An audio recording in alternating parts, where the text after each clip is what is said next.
Right then, you horrible lot. It is time for a 6v6. I think I just shouted a bit too loud in the mic there. Must be all the excitement here. Well, got to find some excitement somewhere in life, haven't you? The world's truly off to, well, it's off south, isn't it? Let's face it. All right. Anyway, let's line up the teams and we'll take a little look. In today's custom game, it is a 16.25 kilometer map today with the black borders. Team number 1 in rouge in the northern side. Game is currently paused. I think we can unpause and get cracking. There we see him on the upper side there. Yellow, of course, down south. Team 1 today, who is currently selected, enjoying the advantage with 176 points across the board, which means our yellow friends down here in south, or at least one of them's yellow, working with a 29 point per player deficit, which is somewhat wider than usual. We'll have to see if that makes a difference in today's game. All right, let's start at the very top of the list. For no other reason than being the top of the list, we'll go back to observer mode. Oh, one last little thing before everybody starts reclaiming it. That is what the reclaim values currently look like. And when that's at home, it means we've got 31,800 mass across the board, which ain't really that much once you split it between 12 players, but it certainly pays for a couple of Tech 2 mechs or thereabouts. All right, let's start then. Team number 1 on the westernmost position. We've got ourselves Lee Sauce. He's a 1400 going as Seraphim today. I did make the effort of seeing who picked random, and this guy here in Cyan was one of those. So Lee Sauce going random, ending up with a Seraphim there, 1400. Continuing to his east in White, we've got Tesla Max, yet somebody else that went random. He's wound up with Aeon going first land. He's 1500. Moving to the central slot for Team 1. In red, we've got ourselves CM Nicholas. He went and chose his faction, choosing the Seraphim there, going first land. 1700, if I didn't already say. Moving on to his right, in gold, we've got ourselves Legend Law 2. Yet another guy that went random. There is only 4, I promise. Just so happens we've already covered 3 of them. He's gold, he's Seraphim, he's 1500. He's gone first land. And he's on his way towards the front. And as we get on with the last 2 then, in khaki, UEF back here is faffing off. He's a 1600. UEF also first lands. And then last but not least for Team 1, in grey, we've got ourselves Sandman 27, who is Seraphim, who's gone first and second land. Don't even need to guess because I saw it unfold right in front of me. All right. Always hate it when you see like 3 factories and I'm trying to think, right, which one's closest to the mechs? They probably did that one first, of course. I could always get it wrong. Wouldn't surprise me. I doubt it certainly doesn't surprise you. All right, over to Team 2 then. In perp, we've got ourselves Unmaker. He's an 800 UEF. Going for a super fast upgrade at 3 minutes. I'm guessing he's stalling. Oh, no. Okay, so has he... Oh, he's paused. That's why he's not stalling. Yeah, an 800 rated player as we getting a mix upgrade. Well, at least we can say he's ambitious, so I'll give him that. All right. Swinging around to the west this time in burgundy red, we've got ourselves Cascade, the highest rated player in today's game, and the only player who went random for his team wound up with UEF, as we see. Having gone first land, engineers getting in the reclaim, and commander already moving through the central region. Probably said, can I have these mechs, please? To Twitchy-Mofo, who is his partner on left in yellow, Twitchy, who occasionally sends me a replay. Twitchy, if you see this, and I realise I took a break for Christmas, but I would appreciate another replay as and when you stumble into them. He's gone first, second, and third land. He's probably saying, yeah, there's one in your inbox. Why don't you go check it? Fair point. All right, first, second, third, and fourth land looks like he's going to go fifth air. Come on, because battles is already beginning. To his left in Bran, we've got ourselves Spectre Slave 13. He's a 1700 having gone and chosen UEF. Com, unusually for... Oh no, I was going to say he's not doing anything. Yes, he is. He's assisting the upgrade there. All right, last two.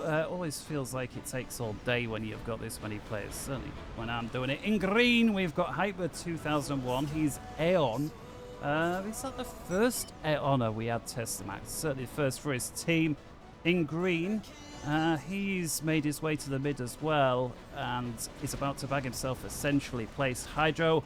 And last, certainly not least, is Veka. He's a 1500 in pink.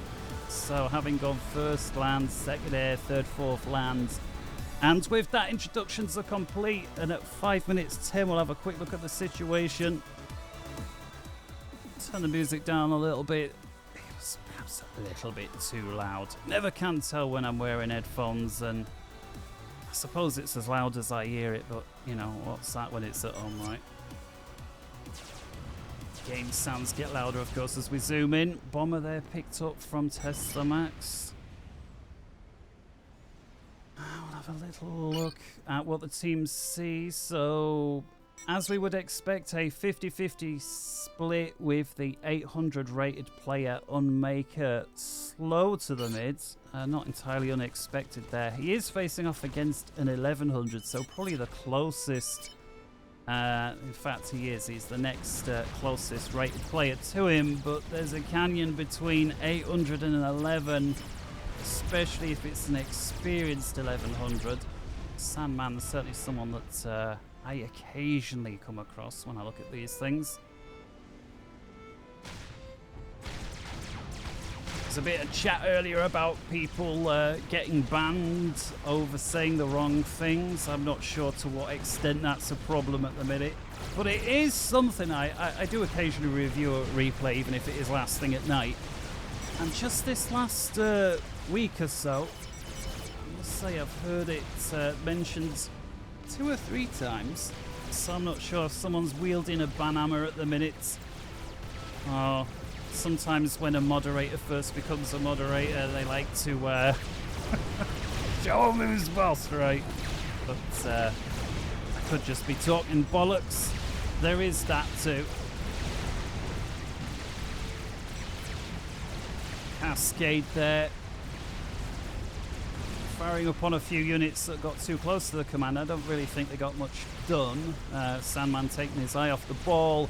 However, we do have a little bit of action over on the extreme western side. I'm glad something's happening somewhere. And is this already a Guncom? Yes, it is. Veka and Lee Source, both with the gun upgrades. Seraphim v Alien. At the minute, both commanders are going for each other. This is somewhat unusual. I would usually expect commanders to be prioritizing units, try and get a bit of veterancy, try and thin out some of this herd. Looks like Veka's got problems here. Lee Source, health somewhat evenly, but the units have run out here for Veka. Saying that, Hyper rolls up on the scene just in time. Perhaps some of the effect volumes there a bit loud as well. The cat sat on the on my sliders and moved them all around. Never mind. Getting on a bit. Gotta let her off. Becca down to 2,000 hit points there. Lee Source probably a bit disappointed. Getting 2v1'd at a critical moment in time there. I don't know about it. Veka would have lost out on that one had it have continued. Quick look through the mid then. Nicholas doesn't look like he's had too much to do yet coming through the mid. Spectre Slave gone for a quick T2 upgrade there. A couple of mass points missing. May have been bombed. We see there Tesla Max with 2 kills on that bomber. A quick view through the central then. Nicholas and Twitchy Mofo at it. Twitchy on an upgrade is about 3/4 of the way done. He's got enough units in the area that I don't think he's going to have to unfasten himself. Nicholas continues to pushing through the south. There's no way he's going to win that fight, and I like this here. Splits his forces in two, tries to drag some of Twitch's units out of position, and brings the rest back. Unfortunately, Spectre Slave there, waiting with a single unit of T2, but nonetheless acts as a blocking force, picks off 2 kills with those retreating units. Coming across to the eastern side then. Good to see Unmaker finally getting stuck in, going after Sandman. Unmaker has the gun, as does Sandman. And here the more typical use, commanders going after units, or at least they were doing. Sandman able to get a few overcharges in as he goes. And looks like Unmaker is suddenly left with no units of his own. Sandman with a factory nearby. Just bringing a few more units of backup. Sandman going for them with the overcharge. And excuse me, but I'm not quite sure what's happening here. Sandman's hit points are tumbling away despite Unmaker having fewer units. I'm not entirely sure what's happened there. Sandman at 2,000 hit points. Unmaker with 6.6. There's a couple of Ilshis coming through. I just wonder, does Unmaker have the ability to overcharge? Yes, he does. So if he gets, if he overcharges these, he could get his veterancy. He's going to need to do something because it's 6, 5, 4, 3, 2, 1, and it's good night. And I believe there, and yes, it is a 2-for-1. Unmaker there taking out the 1100s. Well done to him. I don't think Sandman will see it that way, but very well played. Sure, if he'd have overcharged one of those little Ilshis, he might have just gotten enough veterancy to survive that, but who knows, right? Maybe if he'd have overcharged it, the commander may have gotten round the edge of that cliff. Meanwhile, Nicholas here doing the cheeky tactical missile comp. Seraphim, the only commander after the UEF able to do such a thing. I always felt a bit betrayed about that, you know. Playing Supreme Commander back before there even was a Forged Alliance. Of course, there was no Seraphim either. The UEF commander was the only such that had the ability to launch missiles and was the only faction that had a Tech 3 gunship, namely the Broadsword. And if anybody of you have been following me since day one, you will know that that's what made me initially pick UEF, was the T3 Broadsword. Turned out I then never used it, but that was the reason. Alright, let's have a little look then as we get to 12 minutes and 20 seconds. We'll have a little look on the ecos. Team 1 with a marginal advantage score-wise, apparently 3,000 or thereabouts. Team 2 may just be a hair ahead, and they are totals. We're talking about a couple of percentage points over the entirety of the game.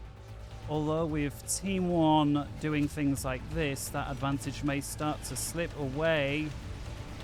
What we're going for here. Upgrading only just started.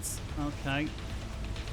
Well, far more interesting things taking place. On the western side, we've got Hyper with the Chrono Dampener. It's always nice to see this. He's also got the Sniper and Rate of Fire upgrades for the Aeon there. And so he's got the range and the ability to keep pausing these units as he emits these EMP pulses. Look there, high value units. And it's already bad enough for Lee Source. It's a 2v1. Let's have him send a couple of T2 point defense there. He's working on more all the time, but he's having to fight a retreating withdrawal. We've got Mercies coming in, going after Hyper. Hyper's obviously the major threat here with that comm upgrades. Although Veka's still strong. Veka's also got Nano alongside his gun. The third point defense coming online there, the fourth one coming on momentarily. Have another quick look at 14 minutes at the overall situation. Got some fast T3 units here belonging to Spectre Slave. 5 Titans, no less. Their only weakness really is a lack of air. If Nicholas jumps on that quick, they'll be able to drop some bombers or some gunships. But let's go back over here. This is where it's at. Lee Source, I don't believe he's still only a 1-star despite the continuous or near continuous engagements. I suppose Lee Source has been focusing down commanders and not units. Tesla Max finally comes in to save Lee Source's bacon. Also sniper upgrade, but opting to go with the shields, not the chrono dampener. Have to see how that works out. These overcharges are just so nasty. We've got a lot of T3 units here going down needlessly. I'd like to see Lee's Source, and he has now done it, hang those units back just a tad.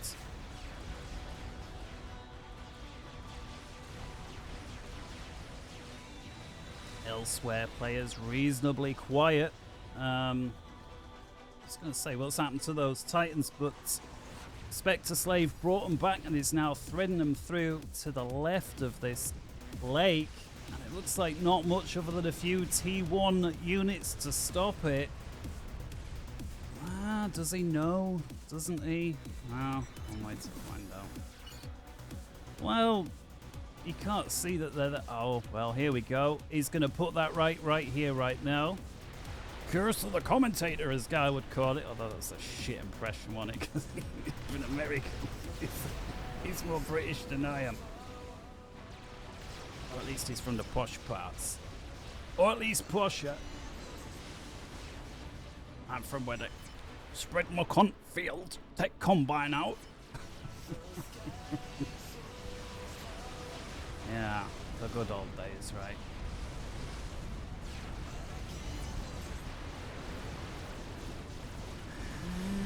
Well, bit of a push here from Faffing Off, actually going up against Cascade. Faffing Off inherited the base.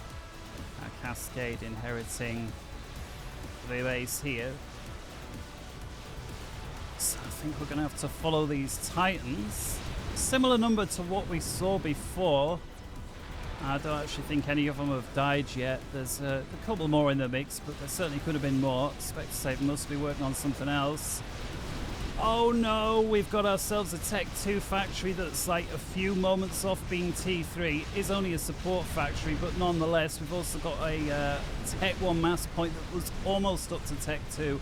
That was a nice pickup, and I don't think Nicholas has got much to stop this here. He's got a couple of Otham siege tanks at the choke point. That's not going to work it. He's going to put a sniper bot on the cliff. Nice positioning. But a lovely pickup there from Spectre Slave. He's not going to push his luck. He's going to retreat. So we'll focus back in on the west here. It's like Hyper and Veka working together, having another go this time. Not picking up too much. We've got a few engineers there on reclaim duty. And Lee Source, who still desperately needs that second rank of vets. Neither player sending too many units here. In fact, Veka's keeping his units as a mobile reserve. Looks like same goes for Hyper, which is, of course, the way to play at this level. Nonetheless, Lee Source doing an incredible job as a 1400, holding both commanders off pretty much by himself. Tesla Max, who, you know, would be the other player to be in this mix. Of course, we saw him show his face at a crucial time, and he's since backed off. Attack missiles still raining across the place. Oh, and actually getting some stuff done here. We're seeing a couple of missing mass points. It's about to be 3. As Cascade breaking through with spam. There's a single T2 unit in that mix. Ilshi picks it off. Ilshi actually heavy outnumbered. good as those walking point defense are, does come a breaking point. Faffing off reached it right there. It's coming back over here. These commanders actually pushing Lee Source back, threatening the base. The shield has collapsed. No doubt in small part thanks to these Vipers here from Veka, outranging it. Feels like every time Lee Source comes out to have a pop, he thinks twice and doubles back. Tesla Max here, finding some harbs that have been forgotten about from Hyper. It's an expensive mistake. Overcharging them as he goes. I'd like to have seen him overcharging the middle units first, but perhaps he had the auto overcharge selected. Busy doing elsewhere. Faffing off with a nice fire base here quite far forward. We saw their SAM sites. I imagine Ravagers are going to be next. We've also got some trebuchets here. The T3 mobile artillery unit from Legend. Just in front of the fire base alongside some stealth units. That's going to put pressure on Cascade's forward base there.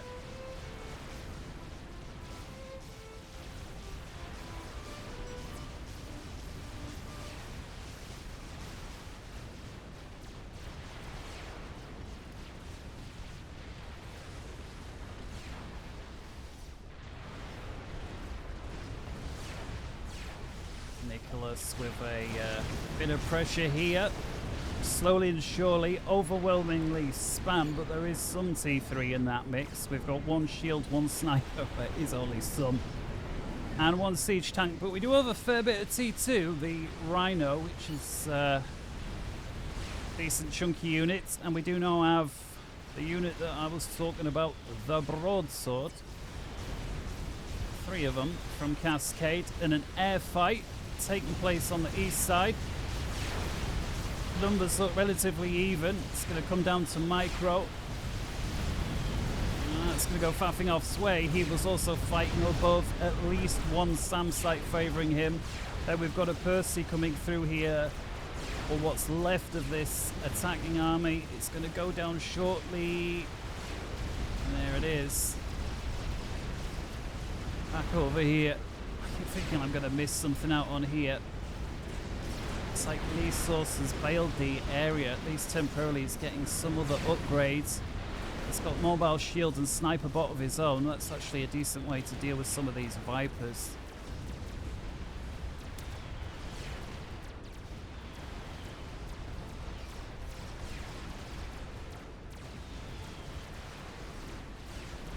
As we get towards 22 minutes, I was going to say while things are quiet, Legend Law says, oh no, they're not. He's thread 3 bricks through. Unfortunately, they've run into a broadsword. He's got no air support right now. He could do with it, especially with a Percy there. This is unfortunate. I guess he doesn't feel it's... Oh! Faffing off does see it. Unfortunately, this is now going to be too late. He did manage to get himself a T2 mechs, possibly 2 along the way, and some general damage, but I don't think that was worth 3 Percies.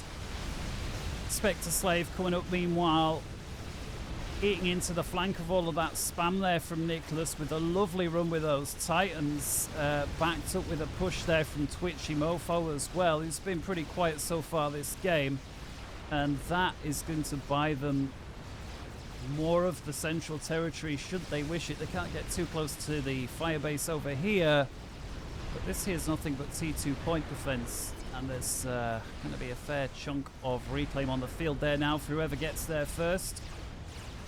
Back over here on the west, Lee Source pulled out of his base. He's gone and got himself the area of effect upgrades, or the splash damage.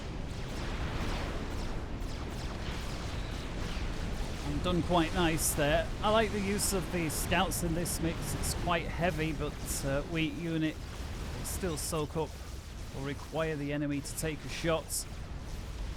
And the forces here from Spectre Slave, who's switched over to Percy's now. He was the player that initially came out with those Titans. Runs headlong into a probing attack from Nicholas. Oh, let's What's he gonna do? He absorbs a few other shots with that T3 shield. Now that's gone down. This is going to favour the Percys, although we do have 5 sniper bots further back. We've also got ourselves an experimental there. We'll have to check on that in just a sec. But yes, some nice micromanagement there from Spectre Slave. Testing out his elastic defense technique. Rolls back with his heavily damaged units, puts the healthier reinforcements up front, giving him defense in depth. Does quite well as a consequence. It looks like this forward operating base that Leesource has is slowly but surely evaporating. This is an insane number of Vipers here from Hyper Viper. It would be nice if somebody could sprinkle in a few T1 bombers from Team 1, deal with this. Leesource, I imagine, is going to be pretty task saturated, having dealt 2v1 pretty much all game, let's face it. Here's this experimental that we heard about a minute or so ago, faffing off, and we're about to witness its first kills, and it looks like it rolls onto the scene just in time. This is quite a nasty group of Percys, and there's precious little to stop them. But Faffing says, yeah, that's why I got this.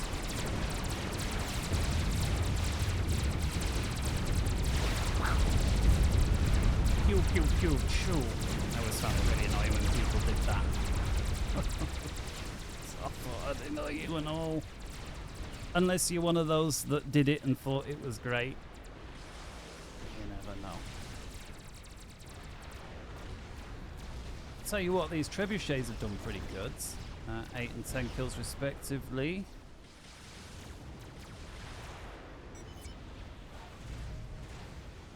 Yeah, average rating on this game, 1466.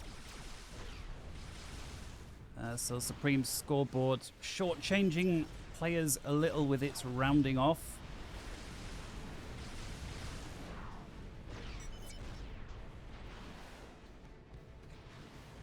Do you know, sometimes when you zoom out on this, it almost feels like it's slow motion when you're watching it back.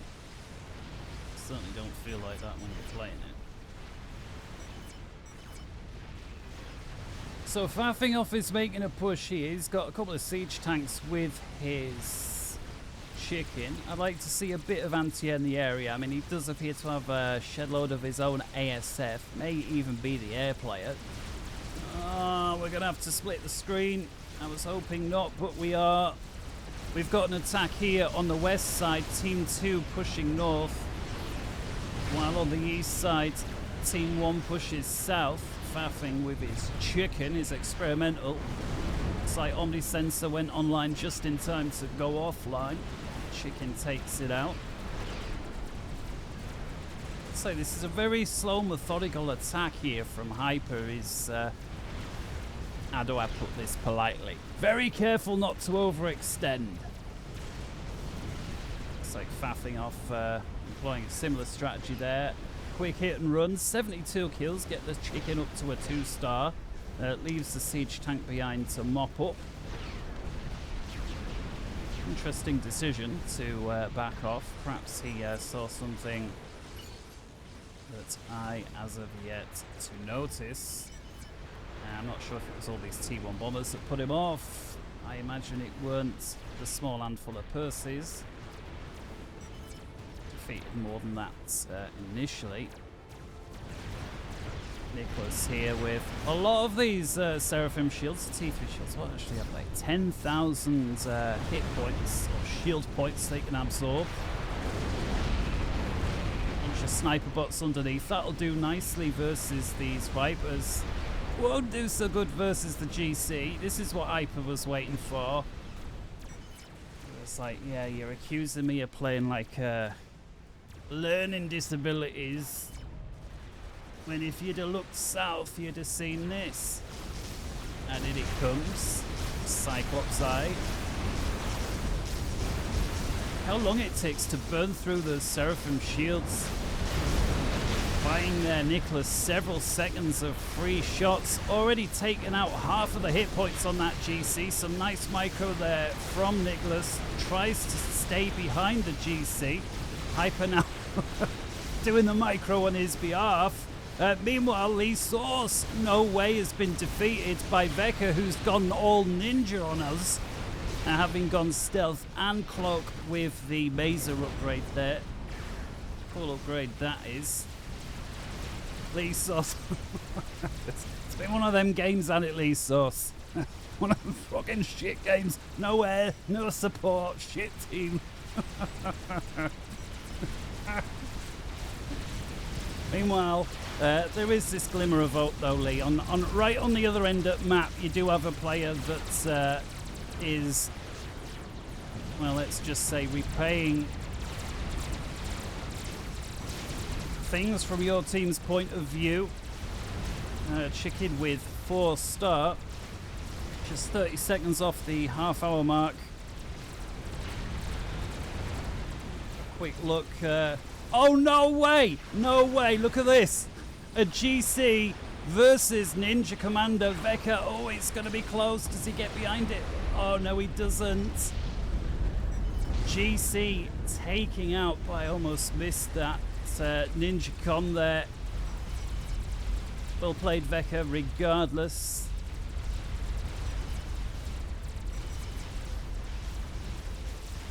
GC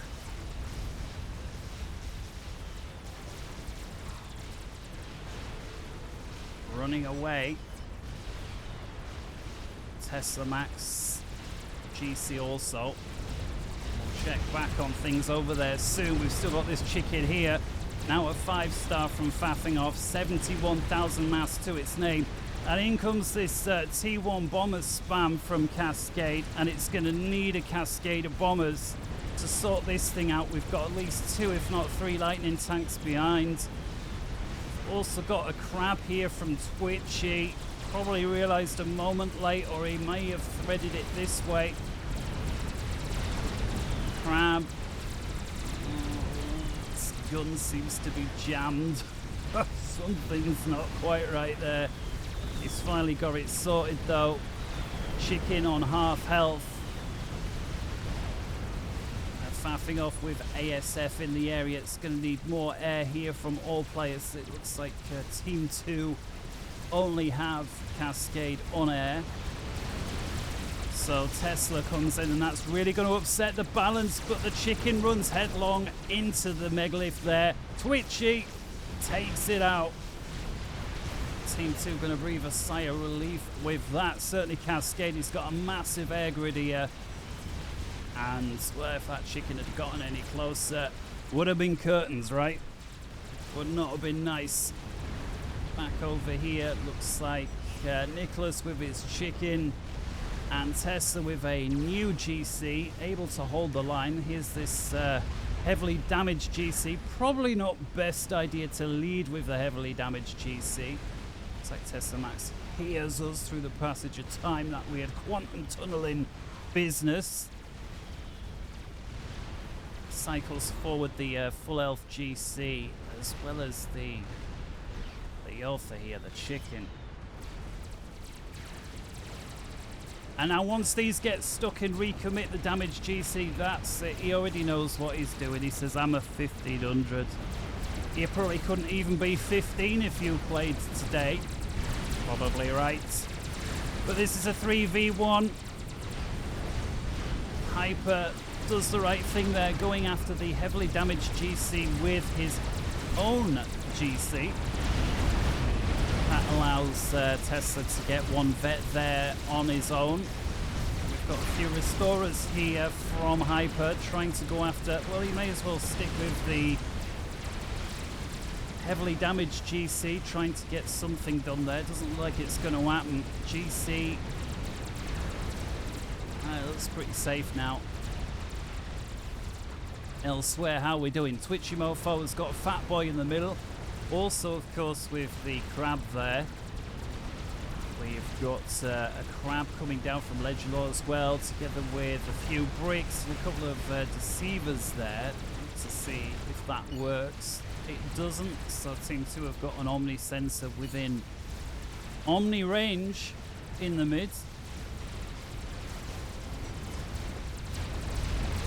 Meanwhile, not sure if Lee Source is still watching, but this is going to feel good for him.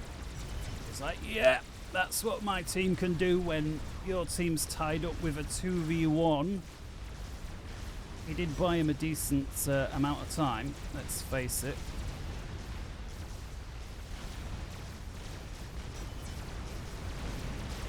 I think Twitchy was thinking about redirecting his Fat Boy to deal with the assault over here before some pressure came through the mid. 36 kills, that's not actually that bad for a fatty at this stage. 37,000 mass, so generally speaking, pretty high value kills.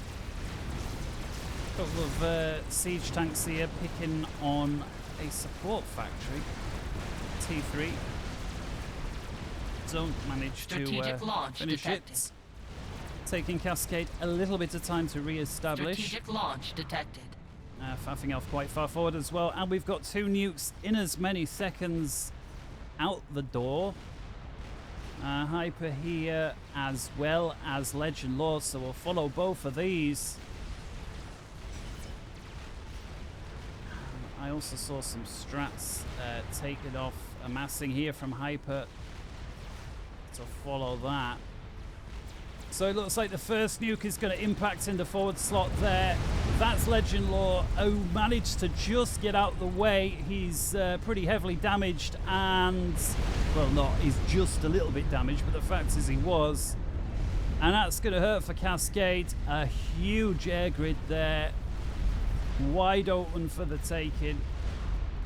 And I don't think there could have been a better target from Team 1 point of view.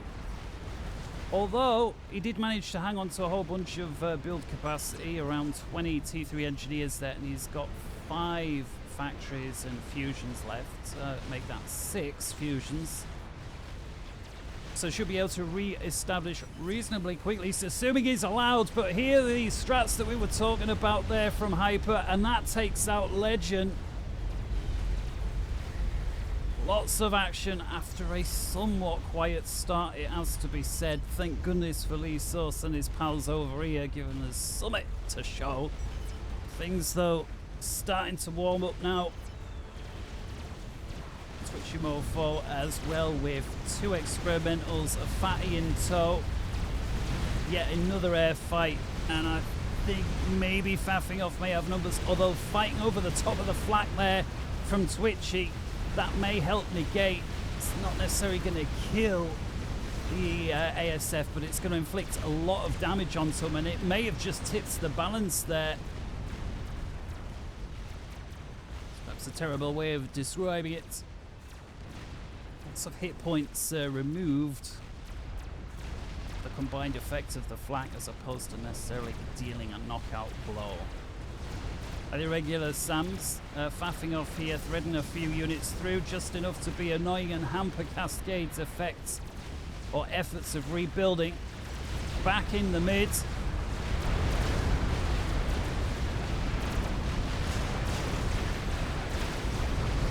Heavily damaged megalith there, outnumbered as it is.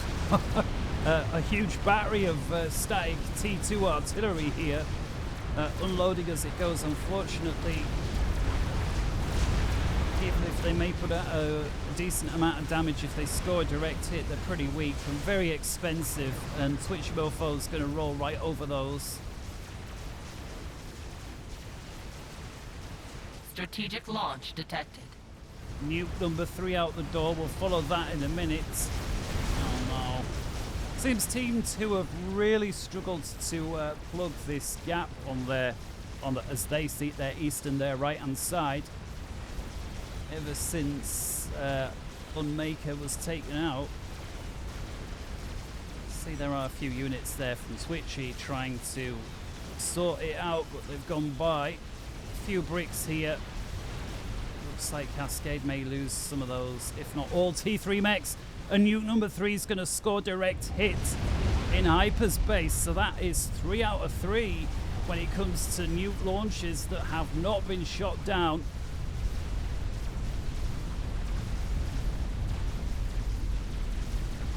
Legend Lord Twitchy gives a private message who are on opposite teams.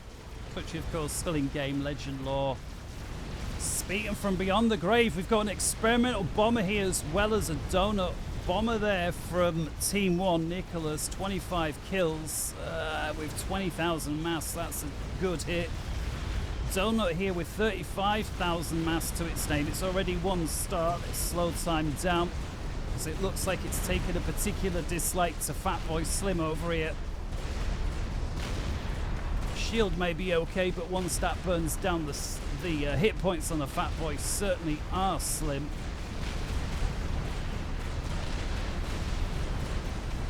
Pause. I never normally do this. Where's my screenshot button? Where's my screenshot button? There we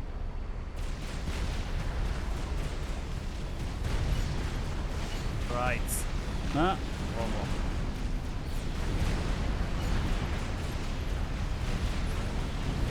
There we go. Oh, he left the Fat Boy alive. No way. The Fat Boy with less than 1,000 hit points evaded the donut fire. Well, I suspect the donut was pulled away. That was a bit of a mistake there. Twitchy Mofo won't mind though. So we bring back up to full speed. God, I see why those screenshots in game are so annoying. I felt the tension fall apart as I was doing it. I'll never do that again. Looks like Nicholas is coming to fix the problem. He unloads the arse washer onto that Fat Boy. It's a beautiful hit. Fat Boy shield not had time to regenerate, and that is that. Bomber gets away almost scot-free despite all of the flak there. Nicely done. Nicholas also with a couple of megaliths further back. A quick recap then. So after the last player gives it a 4, after the last players died there, gives 4v3 favouring Team 2. Team 2 allegedly, well, yes, they are somewhat ahead. 2.6 million versus 2.4 million over the course of the game. So that's about 7 or 8%. But with an experimental bomber doing stuff like this, that advantage is going to not translate into much done. That's going to help the killed build ratio of Team 1. Nuke going off there. Looks like some good moving from Nicholas. Was able to get the majority of his units out the way before it detonated. We see we've got a chicken here. 2 further chickens over there.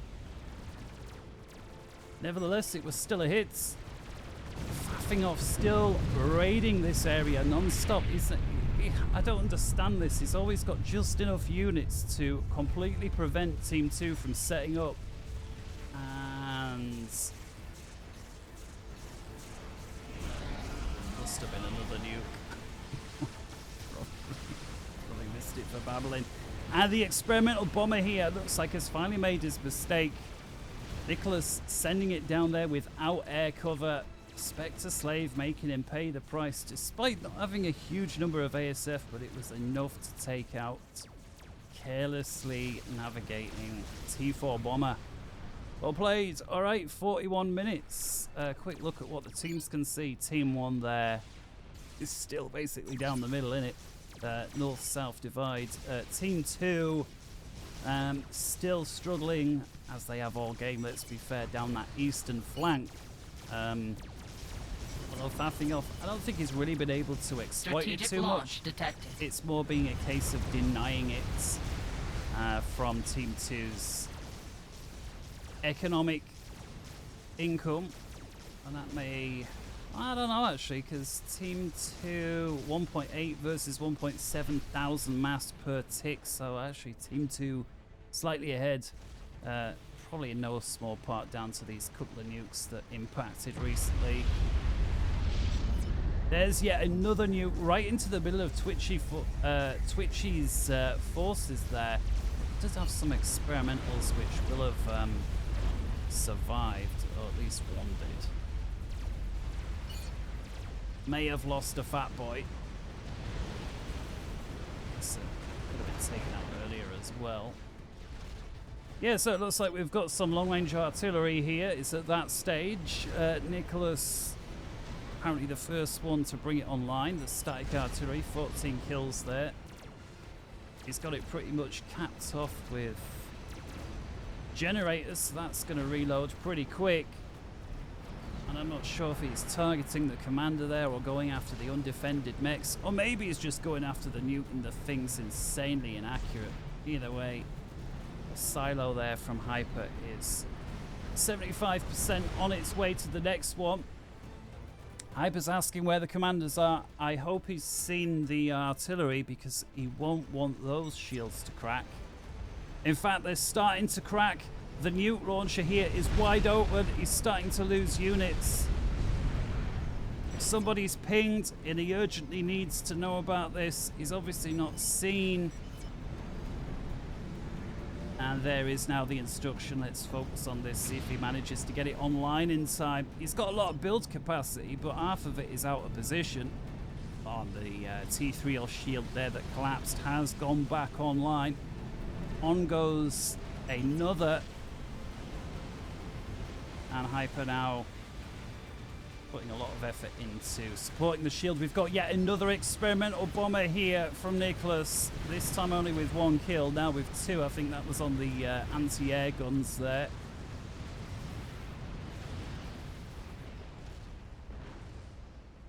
Faffing off. Let's have a little look what we got on aircraft numbers. Faffing off with 279. Tesla Max with 129. Spectre Slave with 220, 1485, of course, that includes any aircraft. Overall, numbers looking pretty even, a small advantage to Team 1. Advantage may actually be a little wider if we look. Team 1 seem to have more T3 aircraft dotted around. Team 2's number will include... Wow, I'll include those scouts, that's for sure. Do have a shitload of strats here from Hyper. We saw him building these up once before, got a kill with it. He's got 16 strats there. That's, well, depends what he's wanting to do. Nuke out here from Tesla Max. I've lost count how many have been fired, but certainly could be our 8th one.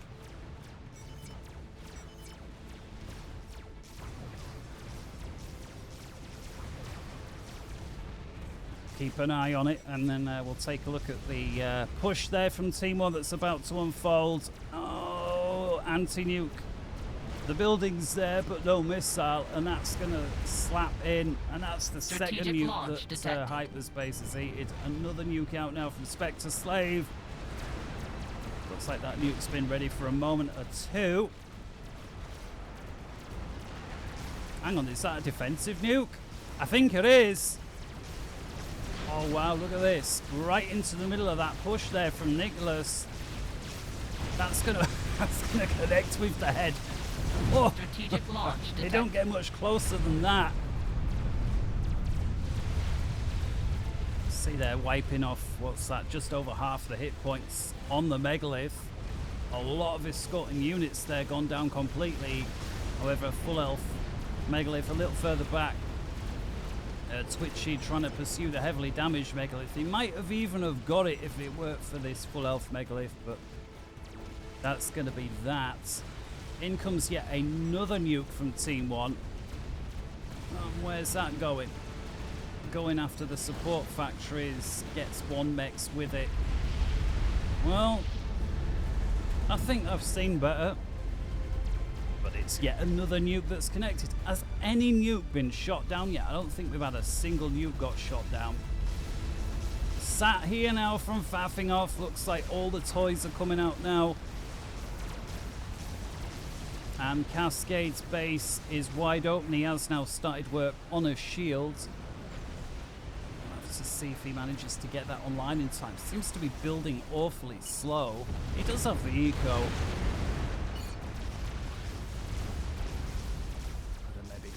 T2 shield first, but you know what I like to say, right? Hindsight and all that business. Look at this. Fatties, 3 of them, giving real nice Strategic launch detected. amount of rolling artillery. We've got all these spearheads as well, lobbing in missiles like no tomorrow. I'll tell you what, this is a real nice combination. Very weak armor or health-wise, but puts out a whole bunch of damage. Takes out one of the megalith there from Nicholas. The second one very heavily damaged. This was the one that Twitchy was going after. That's now been taken out. And yeah, another push has been thwarted. Oh! Faffing off there, paying attention, gets his ASF out of dodge. He's actually got a shed load of bombers now that he's been working on. He's got 100 bombers, T1. And here are the bombers belonging to Cascade. Now, were these the ones? No, they're not. They're different from Hyper. It'd been nice to see a little bit of team coordination here. You could certainly use those strats elsewhere while this distractionary attack is taking place. I can only assume the objective was the T4 arty there. Tell you what though, Cascade has won the air fight and won it big time. So Team 2 now have air. T1 have got a few strats but no air support with it. Hyper hands over the strategic bombers to Cascade. Boy thinks, right, you've got the ASF.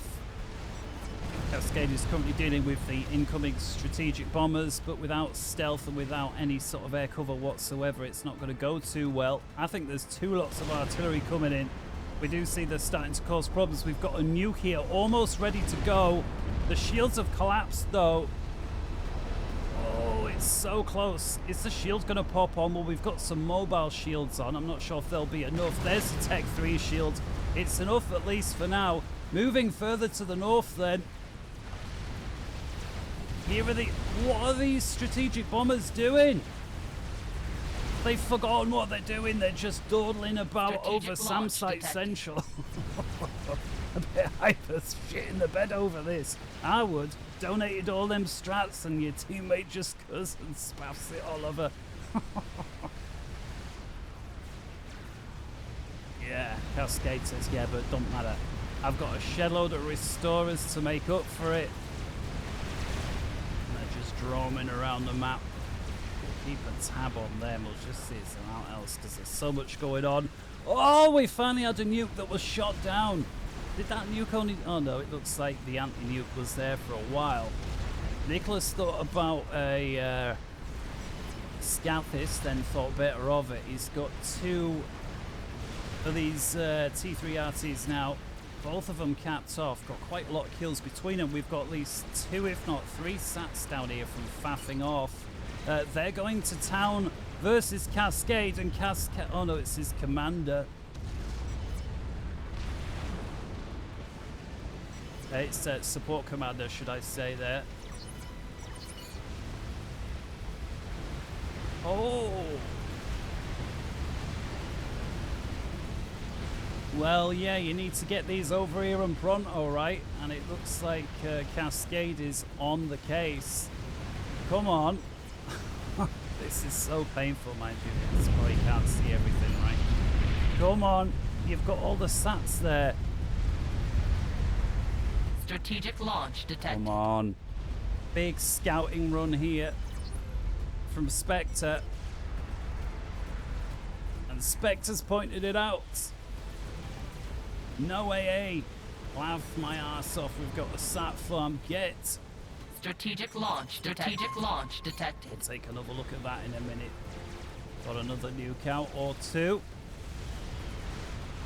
Once again going after Nicholas. Did they get the... No, they didn't get the nuke defense. There's 2 in the clip as well. But here go the restorers. Spectre Slave was right. There's no AA to the north. Down goes the shields. One of the sats is down. Down is number 2. Faffing sends what little air he has in. Sat number 3 down. There's an awful lot of drone kennels here. I don't think I've ever seen a player with quite so many UEF drones as this. How quick they're able to assist these engineers. They've got shields on their building SAMs. Oh, Faffinghoff's got himself caught. He has some water nearby, but that was close. Half of his hit points disappeared there. And Cascade realizes the gig is up. It is time to go. But at least he shot all those sats down. I'm not sure where they were. Well, here they... No, that's something else entirely. No. Oh, here they are. Oh, no, that's an X-ray. You do see them land, though. They do. I'm sure they give about 3,000 or 4,000 mass apiece when they drop out the sky. Twitchy here with 2 experimentals. His team's air was temporarily out of position. Cost that 1 megalith. I was going to say a lot of hit points. Cost him his life. Team 2 rectifying the situation. Restorers still make... Look at these. These are 5-star restorers.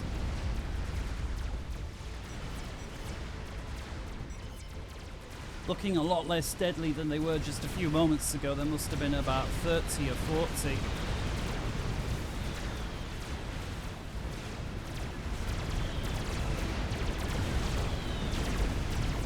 It's like Twitchy is going in. He's thinking, sod the megalith. It's that artillery I want rid of. And he's cracked the first shield. I'm sure he's got it on auto fire.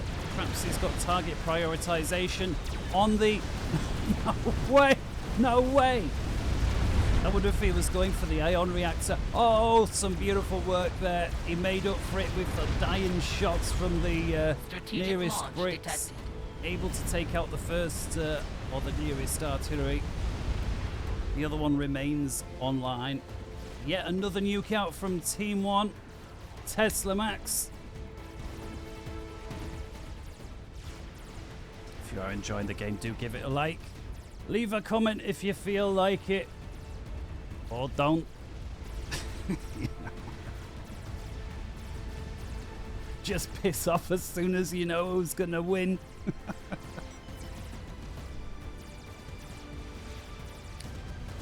Well, Scathis fire here. 88 kills so far from Hyper. And I think Faffinghoff may have a problem here. Tesla Max calls out the Scathis, and Twitchy Mofo has been defeated by Tesla Max. Fortunately, we missed it. It's distracted, you see. Scathis, is he still firing on FAF, or is he redirected? So the entire base is missing there by Cascade. I'm not sure if it was a nuke or an experimental that went up. We've got a bunch of bombers there going after these support commanders. 3 Rambo presets with the shields. They do complement each other nicely to the support commanders. With a Rambo. I mean, they're pretty good by themselves, but at this stage of the game, a small group of them, because they're so maneuverable, they're so easy to micro back and forth. I think that's probably their biggest strength. Once again, Faffinghoff fiddling around with the eastern flank from Cascade, or what should now be Cascade's base.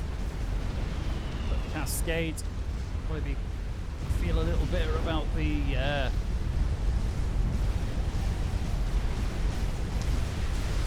Scathis there. Lovely move from Spectre Slave, bringing over these Continentals, blocking that. There is a strategic missile defense shield here. It's got 2 in the clip. The shield has cracked. The Spectre Slave has quite rightly identified that is the priority target. We've got a sat over here again from Faffinghoff trying to work on the shield there above the Scathis. Hyper funneling her through a few engineers in. I'll tell you what, I'm going to have to slow it down. We're going to have to split the screen. We're going to have to keep one eye on this. Oh! The experimental bomber going after the nuke defense, and I can only assume if it didn't take it out initially, that second splash did. They've got another strategic missile defense here, but there's none in the clip. Faffing off with a couple of sats. So I think the Scathis is wide open now, at least for a nuke. Let's pull the scoreboard away just for a minute. Strategic launch detected. Where else do we need to be? Well, we've got a big attack coming down here from Nicholas.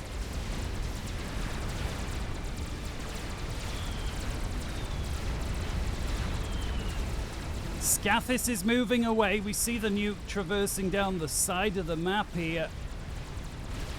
Scathis is going in the pond. Hyper is in the pond as well. He's moving to the south. Sats here from faffing off continue to hammer the base. And here's the nuke. Oh, that is beautiful positioning there from Nicholas. Anticipating the direction of the Scathis' escape run. And that right there is Team 2 with their Scathis finished.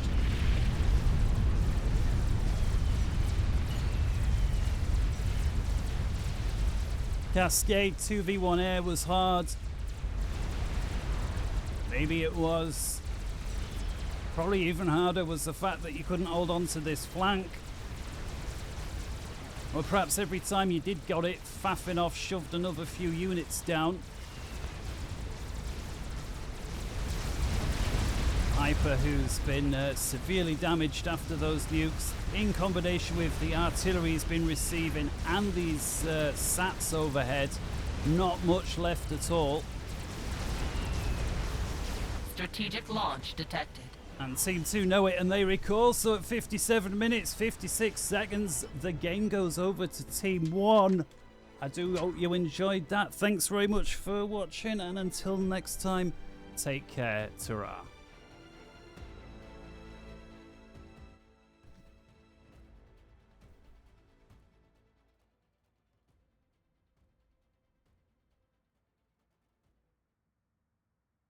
See ya.